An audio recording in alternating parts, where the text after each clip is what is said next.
The sky above Neohaven was not right. It never had been in Gina's lifetime. Where there should have been stars, there were only dark patches that seemed to grow larger each night.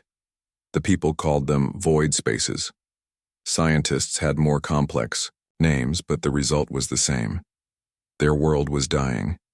Gina sat on the hill outside her small home, watching the emergency lights of the colony blink in the distance. Tomorrow, the last big ships would leave. Anyone who stayed would be left behind forever. "Gina, come inside now," her grandfather Han called from the doorway. His thin body looked smaller than ever in the dim light. "It's getting cold." Gina sighed and stood up. She was 19 now, old enough to make her own choices, but she never argued with Grandfather Han. He was all she had.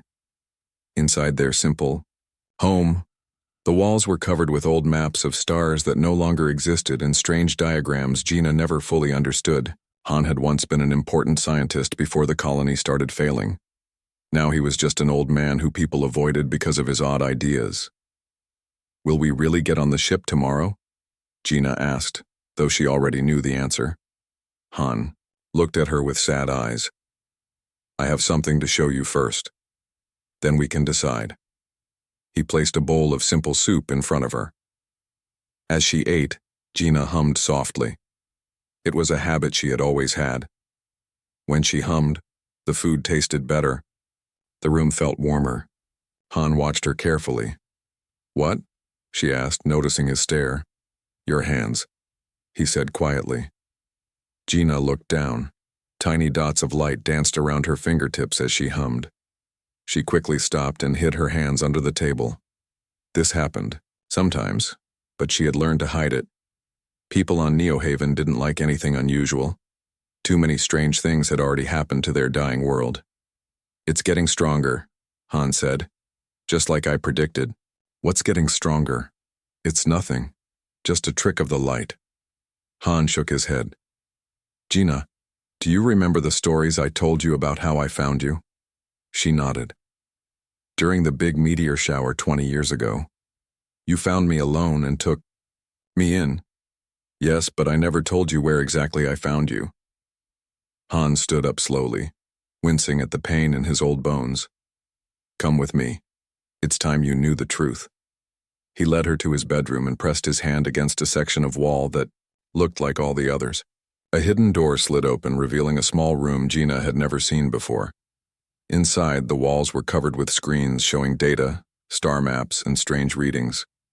At the center was a tube-shaped container that glowed with a soft blue light. "What is all this?" Gina asked, stepping inside carefully. "My life's work," Han replied. "The real reason the government scientists think I'm crazy." He touched one of the screens and it showed a strange pattern of waves. "This is a normal human's energy pattern." He touched another screen. "And this is yours." The pattern on the second screen was completely different. Where the first showed simple regular waves, Gina's pattern spiraled and looped in complex shapes that seemed to change even as she watched. "I don't understand," she whispered. "When I found you, you weren't in a crashed ship or abandoned building like I told everyone," Han said. "You were inside a small crater at the exact center of where the largest meteor hit, except it wasn't a meteor." He pointed to the glowing container. "This is a piece of what I found you in. It's not any material from Earth or any colony world. It responds to sound, specifically your voice." To demonstrate, he nodded at her. "Hum something." Nervously, Gina began to hum a simple tune. The material in the container pulsed with light, matching the rhythm of her song. The data on the screens changed, showing new patterns. "You see," Han said with excitement in his voice, "you're connected to it. And I believe you're connected to the void spaces too. Not causing them. No, they are far too big for that. But responding to them. Part of whatever is happening to our universe." Gina backed away. "I'm just a normal girl." "No, Gina. You're much more. And there are others who know it too." Han looked worried now. "I've kept you hidden as long as I could, but the energy surges you're creating as you get older are getting noticed. That's why we can't get on the evacuation ships. They're scanning everyone." Han went to a small box on one of the tables and opened it. Inside was a strange crystal pendant on a chain. He handed it to Gina. "This was around your neck when I found you. I've kept it safe, but now you need to wear it. It will help you control the energy until you learn how to do it yourself." As Gina took the pendant, it seemed to warm in her hand.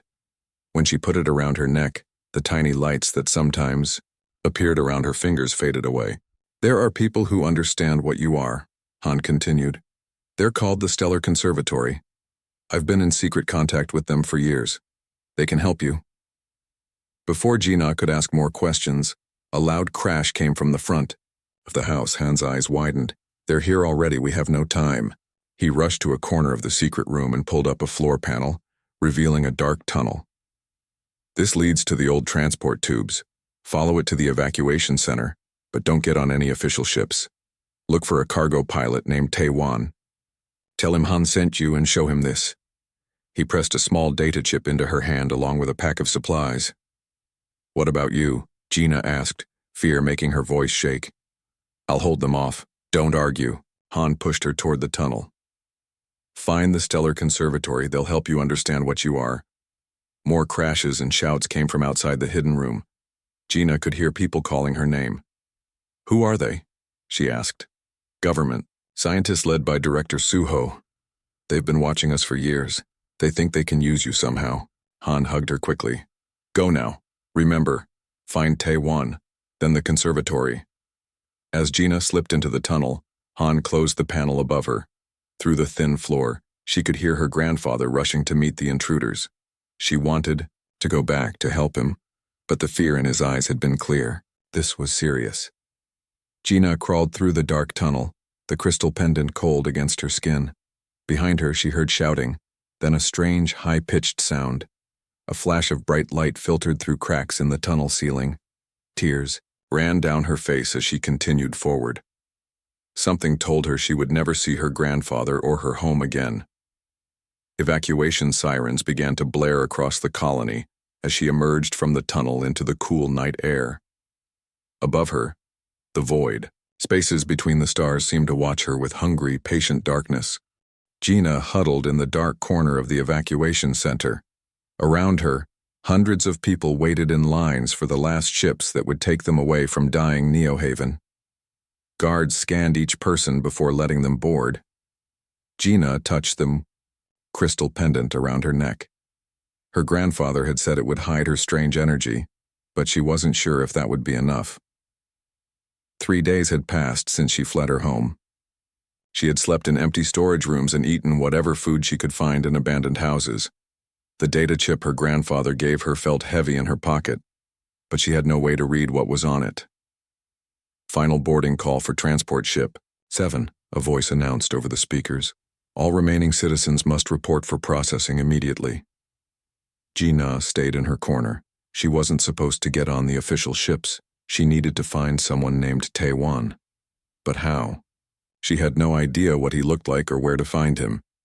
As the crowd thinned, it became harder to hide. A guard noticed her and started walking in her direction. Gina stood up and walked quickly toward a service door. She pushed it open and slipped into a maintenance hallway. The hallway led to a loading dock where cargo was being prepared for the last ships. Workers rushed back and forth, securing containers and checking lists. Gina tried to look like she belonged there. "Hey, you, girl," someone called. Gina froze. She turned to see a tall man in a pilot's uniform walking toward her. He had a small scar over his right eyebrow and eyes that seemed too bright in his tan face. "Are you lost?" "This area is for workers only," he said. "I'm looking for someone," Gina said quietly. "A pilot named Taewon. Do you know him?" The man's expression changed. He looked around carefully before speaking again. "Who sent you?" Gina swallowed hard. "Han, my grandfather." The man studied her face for a long moment. "Show me what he gave you." Gina hesitated, then pulled out the data chip. The man's eyes widened slightly. He nodded. "I'm Taewon," he said, "and we need to leave now. Follow me and don't say anything else." He turned and walked toward a small cargo ship at the end of the dock. Gina followed, her heart beating fast. The ship looked old but well cared for. On its side was painted the name Star Song. "Get in," Taewon said, opening a side door. "Stay quiet until we're clear." Inside, the ship was cramped but clean. There was a small pilot's area at the front and storage space behind it. Gina sat in the passenger seat as Taewon began flipping switches and checking screens. "Star Song requesting departure clearance," he said into a communication device. "Priority cargo for Nexus Station." A voice crackled back. "Clearance granted. Star Song, you are in final departure group." Taewon guided the ship out of the dock and into the open air. Below them, the colony of Neohaven grew smaller. Gina looked out the window at the only home she had ever known. Somewhere down there were the remains of her grandfather's house. She felt tears forming but wiped them away quickly. Once they were in space, Taewon set the ship to automatic pilot and turned to face her. "So you're Han's granddaughter," he said. "He told me about you in his messages, but I didn't expect to find you so young." "You knew my grandfather?" Gina asked. "Not in person. We communicated secretly for years. He was helping the conservatory with research on the void spaces." Taewon's face became serious. "I'm sorry about what happened. The conservatory had people watching your home, but Suho's team moved faster than we expected." "Who is this Suho? And what is the conservatory?" "My grandfather didn't explain much before." Gina couldn't finish the sentence. Taewon sighed.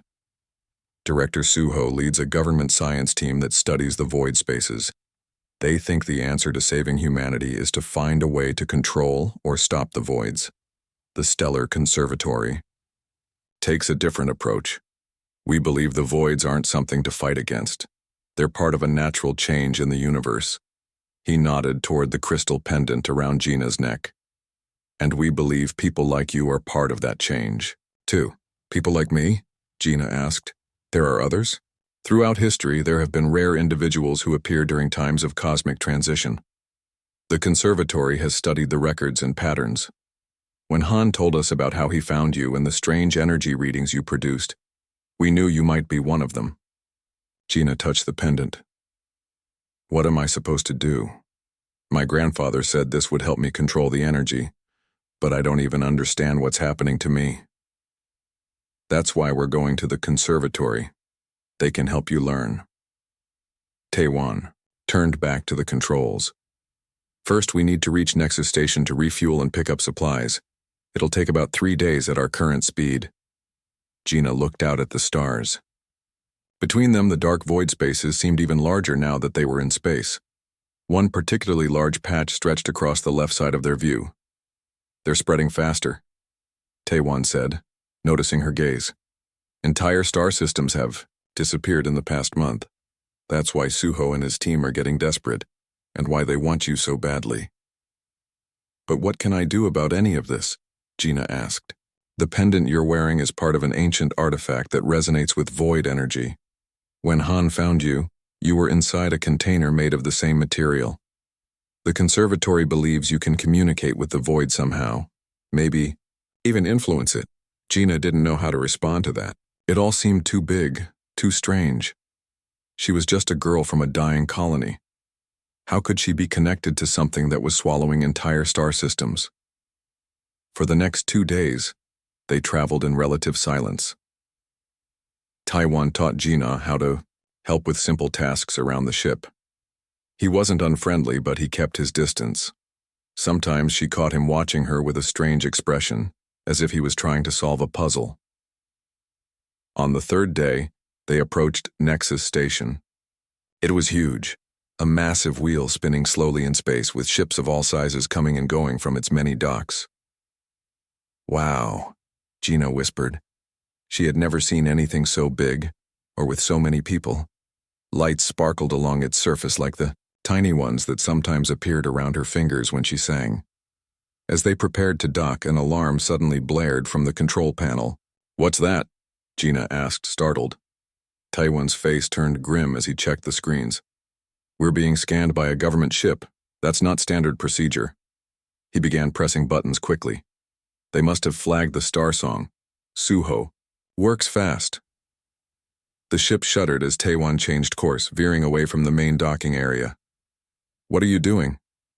Gina asked, holding onto her seat. "Taking the back way in," Taewon replied. "I know some people who can help us hide. But we need to be careful. Once we're on the station, don't mention your name or where you're from. The conservatory has enemies everywhere." As they approached a smaller, less used dock, Gina felt the crystal pendant grow warm against her skin. She looked out at the vast station ahead and the endless space beyond, filled with stars and growing darkness. Whatever her connection to the void spaces was, she would soon begin to learn the truth. The thought both thrilled and terrified her. She touched the pendant again, wondering what secrets it held and what her grandfather had known all along about her strange destiny. 2 weeks after their narrow escape from Nexus Station, Gina stood in a large circular room deep inside the stellar conservatory. The hidden facility was built inside a massive hollowed asteroid in a field where sensors couldn't easily detect them. The walls around her were lined with strange instruments and screens displaying data she didn't understand. "Try again," said Yoonji, the elderly leader of the conservatory. Her white hair was pulled back in a tight bun, and despite her age, her eyes were sharp and clear. "Focus on the tone, not the words." Gina took a deep breath and began to sing, a simple melody Yoonji had taught her. As her voice filled the room, the crystal pendant around her neck began to glow. Tiny points of light appeared around her fingers and slowly spread up her arms. In the center of the room, a small dark bubble, a miniature void space created for training, pulsed in response to her song. "Good," Yoonji nodded. "Now direct the energy toward the void. Remember, you're not fighting it, you're speaking to it." Gina concentrated, imagining her voice as a bridge reaching out to the darkness. The lights around her arms grew brighter, and the void space began to shimmer at its edges. For a brief moment, Gina thought she could feel something responding. From within the darkness, a faint echo answering her call. Then the connection broke. Gina gasped and stumbled backward. The lights faded from her skin, and the void space returned to its normal state. She felt dizzy and had to lean against the wall to stay standing. "That was better," Yoonji said, making notes on her tablet. "You lasted 20 seconds longer than yesterday." "It still doesn't make sense," Gina said when she caught her breath. "What am I supposed to be doing?" "You're learning to communicate with the void energy," Yoonji explained for what felt like the 100th time. "The void spaces aren't empty. They're filled with a different kind of energy that responds to certain harmonic frequencies. You are a resonator, a human who can produce those frequencies naturally." Gina looked down at her hands. After 2 weeks of training, she could now create the light at will, but controlling it was still difficult. "Why me? Why was I found in that strange material?" Yoonji's face softened. "That is a question we're still trying to answer. Throughout history, resonators have appeared during times of cosmic transition. Some ancient texts suggest they are born from the meeting point between normal space and void space." A door opened and Taewon entered with 2 other trainees. Minsu was a thin young man with a permanent frown, who could move small objects with energy fields. Yuri was a kind woman with short hair who could see energy flows that were invisible to others. "How's our star student doing?" Taewon asked with a small smile. Since arriving at the conservatory, he had become more friendly toward Gina, though still reserved. "She's making progress," Yoonji said, "but we need to move faster. Our sensors detected 3 more major void expansions yesterday. Entire systems are transitioning now." Minsu crossed his arms. "I still don't understand why we're wasting time with these exercises. If she's so special, why not just use the full artifact and see what happens?" "Because she's not ready," Yoonji said firmly. "Using the complete artifact without proper training could harm her and everyone around her." Gina had learned that the pendant she wore was only a fragment of a larger artifact that the conservatory had been studying for decades. They believed that when complete, it could amplify a resonator's abilities enough to affect the void spaces on a galactic scale. "We should at least try the 2nd level of connection," Minsu insisted. "Time is running out." Yoonji looked at Gina. "Do you feel ready to try?" Gina wasn't sure, but she nodded anyway. Her grandfather had believed in her and she wouldn't let his sacrifice be for nothing. Very well, Yunji said. We'll attempt a level 2 connection tomorrow. For now, get some rest. Later, in the small room they had given her, Gina sat on her bed looking at an old photo of her grandfather. Tae-wan had managed to save some personal items from her home during a secret mission back to Neo Haven before the colony was completely evacuated.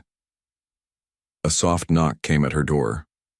It was Yuri, holding 2 cups of hot tea. Thought you might need this, she said, offering one to Gina. The first few weeks of training are the hardest. Gina accepted the cup gratefully. How long have you been here? 3 years, Yuri said, sitting beside her.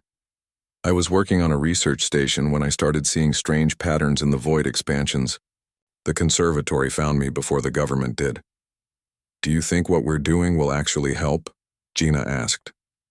The void spaces are so big, and I'm just one person. Yuri smiled. Sometimes one person is all it takes to change everything. That's what Yunji always says. She glanced at the photo of Han. Your grandfather believed that too. Gina sipped her tea. Minsu doesn't seem to like me much. Minsu wanted to be the special one, Yuri explained. He's been training for years, pushing his abilities as far as they can go. Then you arrive and can do naturally what he's been struggling to achieve. It's hard for him. After Yuri left, Gina tried to sleep, but found herself too nervous about tomorrow's test. She got up and wandered the quiet hallways of the conservatory. Most people were asleep, but she noticed light coming from one of the research rooms. She peeked inside and saw Tae-wan studying old scrolls and diagrams. He looked up when she entered. Couldn't sleep? He asked. Gina shook her head. What are you looking at? Ancient records of previous cosmic transitions, Tae-wan said. They happen every few million years, according to these texts. Each time, resonators appear to help guide the process. What happens during a transition? Gina asked, sitting across from him. The universe changes form. Matter and energy shift into new states. Life adapts, or... He didn't finish the sentence. Or it doesn't, Gina completed for him. That's why this is so important. Tae-wan nodded. The transitions usually happen slowly, over thousands of years. But this one is accelerating for some reason. That's why the void spaces are growing so fast. The next morning, everyone gathered in the largest chamber of the conservatory.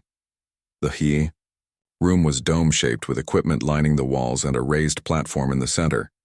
A larger version of the training void space hung above the platform, a sphere of swirling darkness about 2 meters across.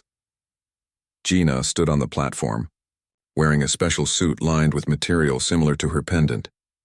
Yunji stood nearby with a small box.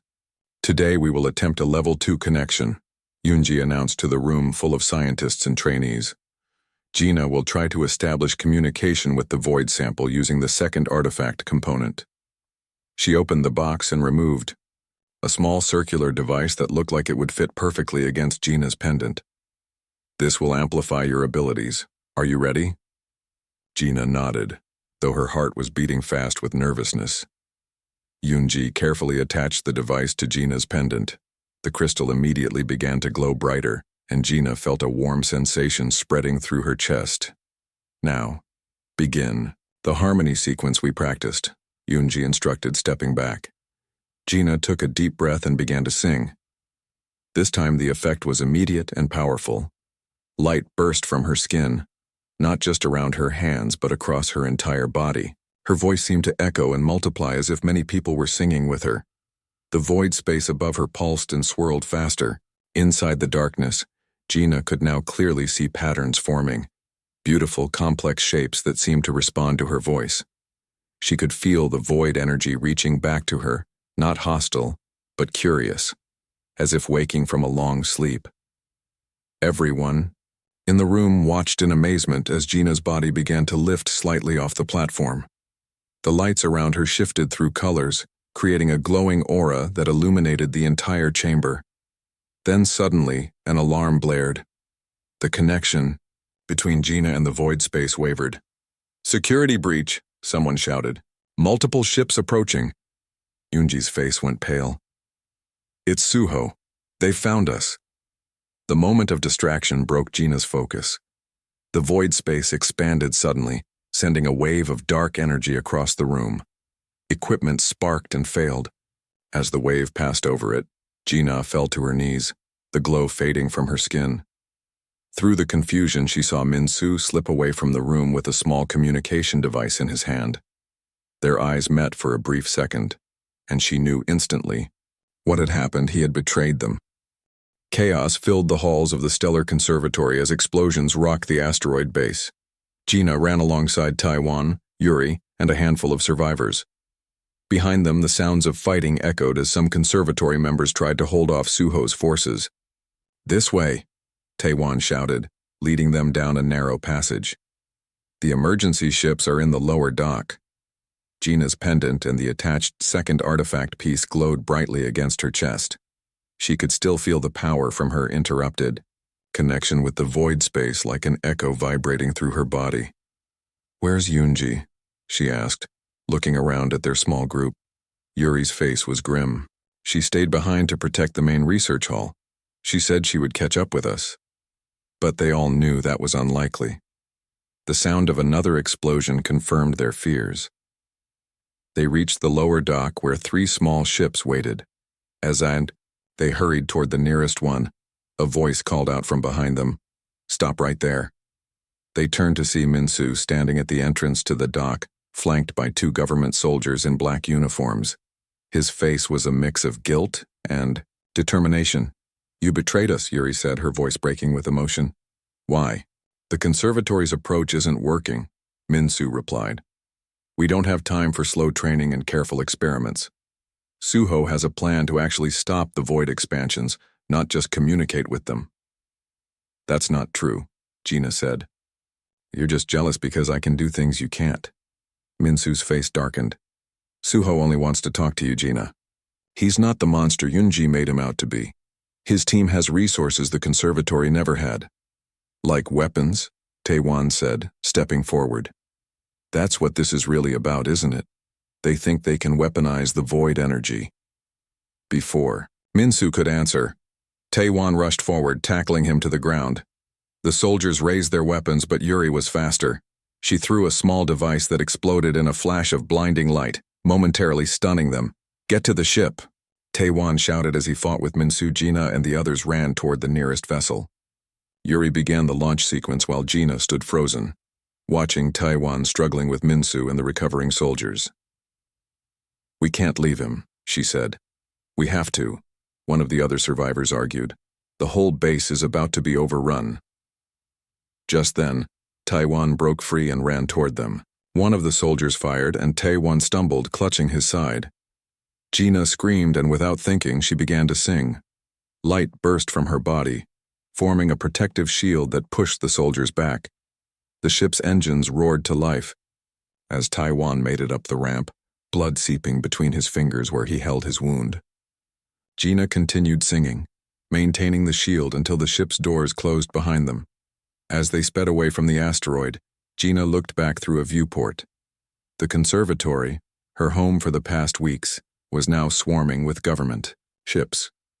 She saw Min-Su watching their escape, his expression unreadable from a distance. "Where do we go now?" she asked once they were safely away.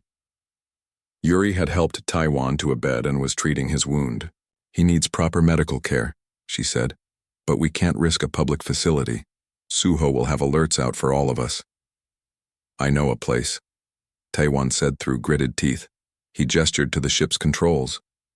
"Set course for the outer rim. Coordinates are in the navigation system under Haven."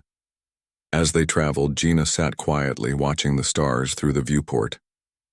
The void spaces seemed even larger now, dark patches that stretched across entire sections of the galaxy. The pendant felt warm against her chest, almost pulsing with its own heartbeat. One of the other survivors, a scientist named Day, approached her. "Yunji gave me something before the attack," he said, holding out a small data cube. "She wanted you to have this if anything happened to her." Gina took the cube and inserted it into a reader. Yunji's face appeared in a hologram, looking tired but determined. "Gina, If you're seeing this, then things have gone badly at the conservatory, the recording said. But our work is too important to lose. The artifact you wear is one of 3 pieces that, when combined, form a key to communicate with the void itself. The hologram showed images of 3 crystal pieces, including the pendant Gina wore and the attachment Yunji had given her. The 3rd piece is hidden with an old friend of mine, Hana, who lives in seclusion on an abandoned research station near the largest void expansion. You must find her and complete the key. Then you must travel to the void edge and use the complete artifact to establish full communication. Yunji's face grew more serious. The void isn't our enemy, Gina. It's part of a natural process of universal transition. Previous transitions happened slowly, over thousands of years, allowing life to adapt. But something is accelerating this one, causing the rapid expansion of void spaces. I believe you were sent to help guide this transition, to ensure life survives. The change. The message ended and Gina sat in silence, absorbing Yunji's words. The others waited for her response. We need to find this Hana person, she finally said, and then go to the void edge. The largest void expansion is in the outer sector, Dai said. It's dangerous space, barely mapped, and if Suho figures out our plan, he'll follow us. He already knows, Taewon said from his bed. Minsu will have told him everything, but I know Hana's station. We can get there if we're careful. 3 days later, they arrived at a small medical facility hidden on a moon in the outer rim. It was run by former conservatory members who had left years earlier. They treated Taewon's wound and provided supplies for the rest of their journey. His injury is serious, but he'll recover, the doctor told Gina. He needs at least a week of rest. We don't have a week, Taewon argued from his bed. Suho will be looking for Hana too. Gina touched the pendant.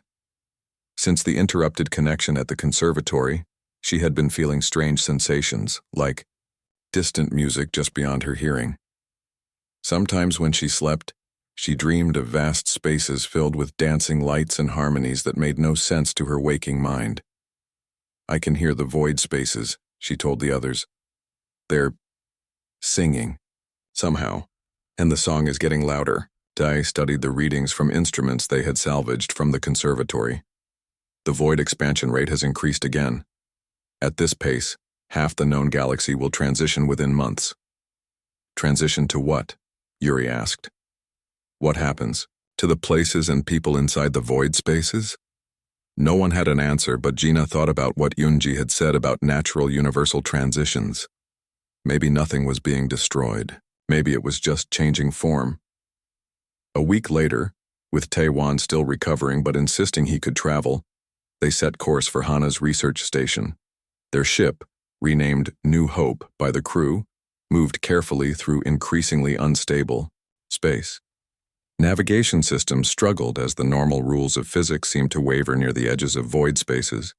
It's beautiful in a way, Gina said, watching the strange patterns that formed where normal space met void space. It looked like dark water with currents of faint light swirling within it. As they traveled deeper into the outer sector, Gina practiced controlling her abilities. She could now create and maintain the light around her body at will, and her singing could stabilize the ship when they passed too close to void boundaries. You're becoming stronger, Yuri observed. Your connection to the void is growing. Gina nodded. I can feel it reaching for me like it knows who I am. I'm not afraid of it anymore. After 2 more weeks of difficult travel, they finally reached the coordinates of Hana's station. But as they approached, their sensors detected another ship already docked there. It's a government vessel, Taewon said, checking the readings. Suho found her first. Gina's heart sank. What do we do now? Taewon's face was grim but determined. We go in anyway. The 3rd artifact piece is too important to give up. As they prepared for the dangerous mission to board Hana's station, Gina looked out at the massive void expansion that loomed just beyond it. A vast darkness waiting at the edge of everything she knew. Gina, Taewon, and Yuri moved silently through the shadowy corridors of Hana's research station. The air was cold and still. Emergency lights cast a dim blue glow on the metal walls. Somewhere ahead, they could hear voices echoing.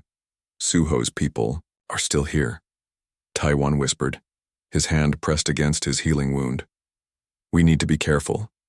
Gina touched the pendant and its attached second piece. The combined artifact glowed faintly under her fingers, growing warmer as they moved. Deeper into the station, it was like it knew they were getting closer to the third piece. This way, she said, following the pull of the artifact. I can feel it. They turned down a narrow passage and came to a laboratory door. Inside, they could see 3 government agents searching through equipment and files. In the center of the room, an elderly woman sat in a chair, her hands bound. She had short white hair and a face lined with age, but her eyes were sharp and defiant. That must be Hana, Yuri whispered. One of the agents was speaking into a communication device. We've searched everywhere, Director Suho. The old woman refuses to tell us where she hid the artifact piece. Shall we bring her back to headquarters? Gina couldn't hear the response, but the agent nodded and turned to his companions. Prepare to leave, we're taking her with us. We can't let them take her, Gina said. We need to do something now. Taewon looked around and spotted a control panel. I have an idea. Get ready to move fast. He slipped over to the panel and began pressing buttons. Suddenly, alarms blared throughout the station. A computerized voice announced, Warning. Life support systems failing in Section 7. Emergency evacuation protocol activated. The agents inside the laboratory looked up in confusion. 2 of them ran out into the corridor, heading toward the source of the alarm. The remaining agent stayed, with Hana. Now, Taewon said. Gina stepped into the doorway and began to sing. Light burst from her body, filling the room with a blinding glow. The agent raised his weapon, but Yuri rushed past Gina and knocked him to the ground before he could fire. Hana, Gina said, rushing to the old woman. We're from the Stellar Conservatory. Yoonji sent us. Recognition flashed in Hana's eyes. The resonator, she whispered, looking at the glow around Gina's body. She said you would come. Yuri quickly freed Hana from her restraints while Taewon secured the unconscious agent. We need the third artifact piece, Gina explained. Yoonji said you had it. Hana nodded and stood up with Yuri's help. This way, quickly before the others return.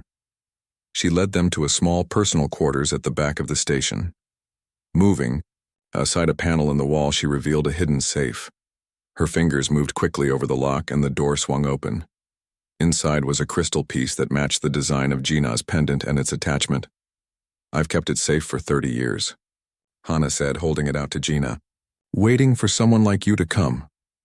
As Gina reached for it, they heard shouts from the corridor. The other agents had realized the alarm was a trick. Take it, Hana said urgently. You must go to the Void Edge. Use the complete artifact there. Come with us, Gina said, taking the crystal piece. Hana shook her head. I'm too old for such a journey, go. I'll slow them down. Before they could argue, the sound of running footsteps grew louder. There's an emergency escape pod at the end of this corridor, Hana told them. It's preset to launch toward the Void Edge. I've been studying it for years. Taewon looked torn but finally nodded. Thank you, Hana. They ran for the escape pod as Hana moved in the opposite direction, creating a distraction. As they reached the pod, they heard shouting behind them. Gina looked back to see Suho himself, standing at the far end of the corridor, his face twisted with anger. Stop her, he shouted to his agents. Don't let her escape. They piled into the small pod and Taewon hit the launch controls. The door sealed shut, and the pod detached from the station with a violent jerk. Through the small window, Gina saw Suho watching as they sped away toward the vast darkness of the Void Edge. Once they were clear, Gina opened her hand to look at the third artifact piece. It seemed to pulse with its own light, synchronizing with the other 2 pieces she already carried.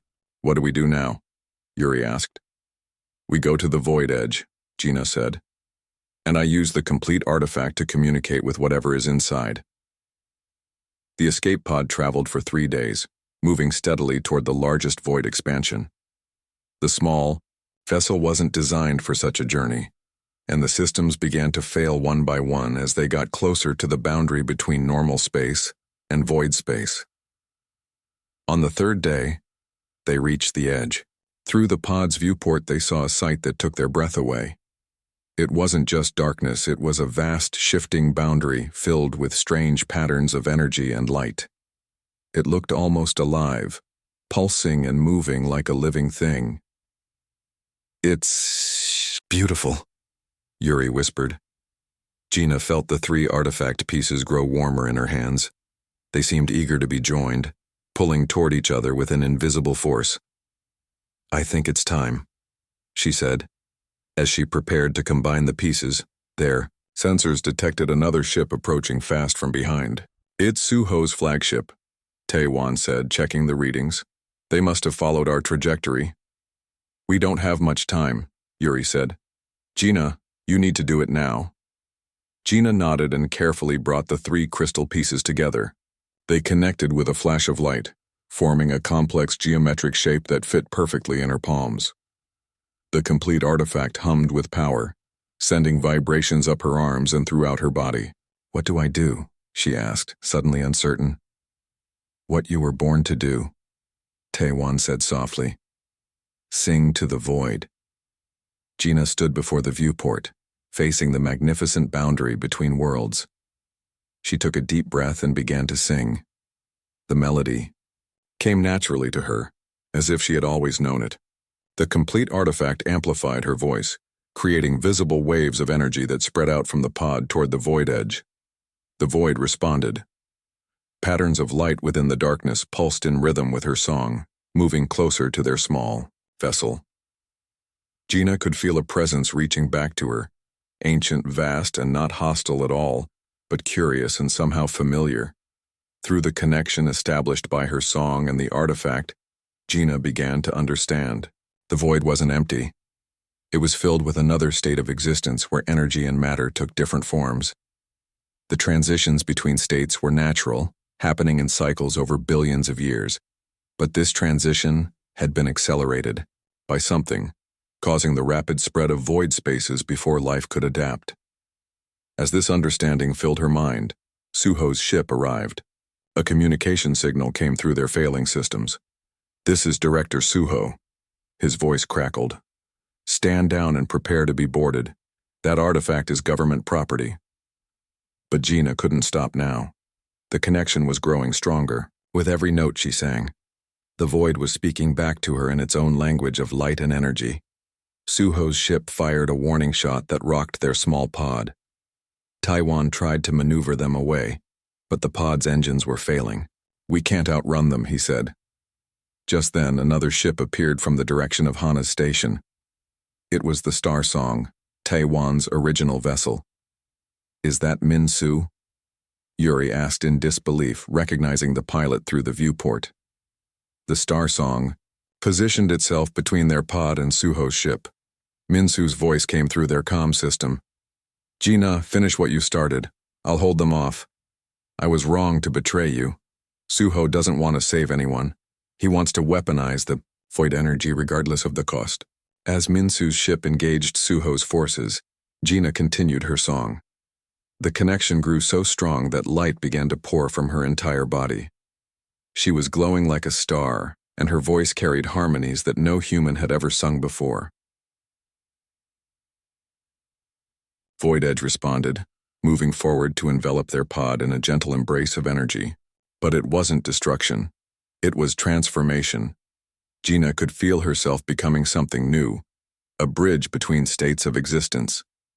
Through this connection, she sent a message to the intelligence within the void, a request to slow the transition, to allow lifetime to adapt or find safe paths through.